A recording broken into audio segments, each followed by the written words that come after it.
Kakwenza offers and that reason.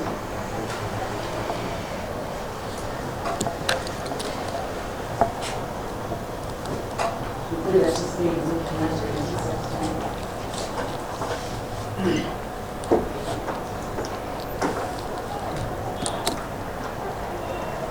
Let's conduct his defense.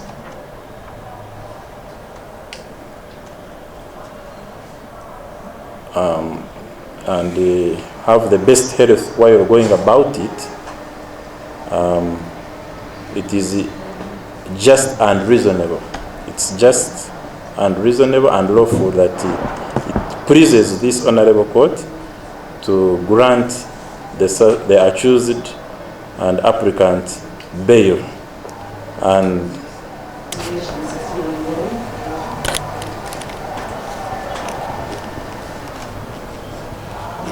this case not such that the applicant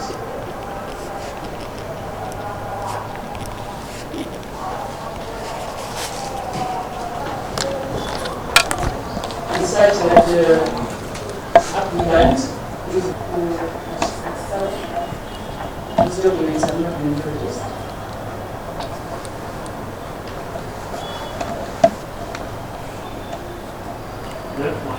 The existence of course, yes. So you can categorize them for. We find them substantial and which are not willing to object in their ability to produce the 50,000. It's one of the requirements that we refrain from commenting on this case at hand. Writing or otherwise. I'm promising my request, my prayer, and submit this role.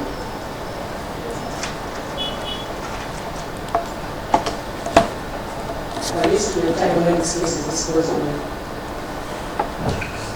comment on that. So this is one of our arrests after the hearing. Once you now we haven't started. Was unwarranted by the very charge sheet before your honorable court. This is about tweets. The offense spring from tweets. And okay, most obliged. It was presumed that hearing scars of a person in custody.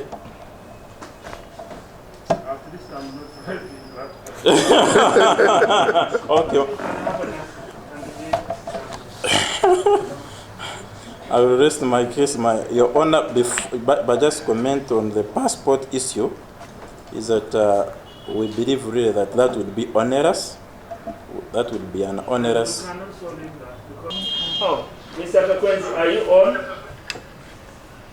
Yes, I can hear you. Yeah, thank you very much. But your lawyers have picked what I've said.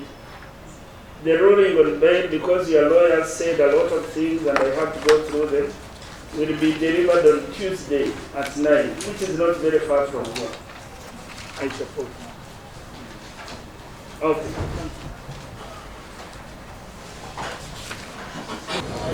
Omulamuzi n'abitunulamu ebyo byonna n'agamba nti ajja kuwa ensalamu y'okusaba kwa beiru ku lunaku olwokubiri 25 omwezi gwe guno.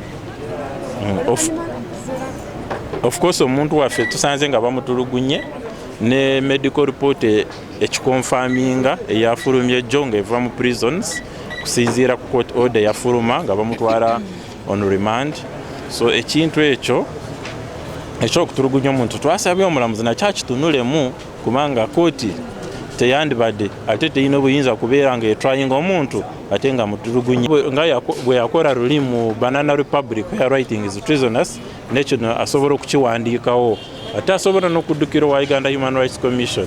So byonna weebiri yagenda yasalamu naye ekyokutulugunya omuntu tekikirizibwa mu mateeka ate tewali exception. Nobwe waleba nga waliwo olutalo toyina kutulugunya muntu ate ekisinga kukaka abo bamukwata mbundu betusasula omusolo nti babeere nga batuyisamu ekitiibwa nga batukutte nga batusibye kubanga be balina obuyinza kugoberera amateeka ate si be balina tebandibadde bo nga bagamenya.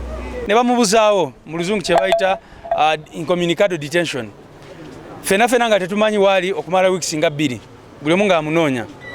Ekyo nno si Kakwenza yeka ali mukiyitamu mukimanyi bulungi nnyo nti neotwogerera tulina abawagizi baffe bangi nnyo abali mu detention nga tetumanyi wawe bali. Naye kati Comrade Kakwenza bwe yavaayo fena twakimanya nti reason lwaki bamutereka ebbanga eryo lyonna kubanga bali bamutulugunyiza nnyo nga bagezaako okubuyinga time oba okutwala ekiseera okulaba ng'agezaako okuwona. Kirungi nnyo nti jo aba prisons bavuddeyo n'ebbaluwa ekakasa nti ono ayina ebiwundu ebiraga nti bamutulugunya. Bannayuganda mwena gye muli bwe budde okuvaayo ne tuwakanya kino ekintu ky'okutulugunya abantu. Amateeka galagira nti bw'oba okutta omuntu mutwale tuzze nga tulaba abantu bangi nnyo be babaleeta mu kooti nga balina ebiwundu okutulugunyizibwa ne byonna bye bayisemu olwatokya gye baba bayiseemu nga ate be bapanishinga so nga saabo ababikola.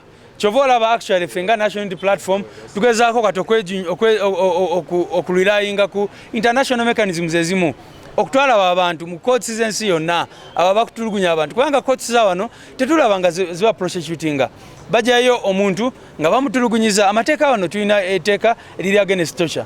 Oyo Kakwenza teyali badde na mu court kusaawa za kati kubanga oli bw'oba omutulugunyiza ate lwaki omuleeta oli bw'aba anaatera okufuluma era alina kweyisa mu Museveni nga bwe yeeyisa era n'obategeeza ffe tubadde patient ekimala.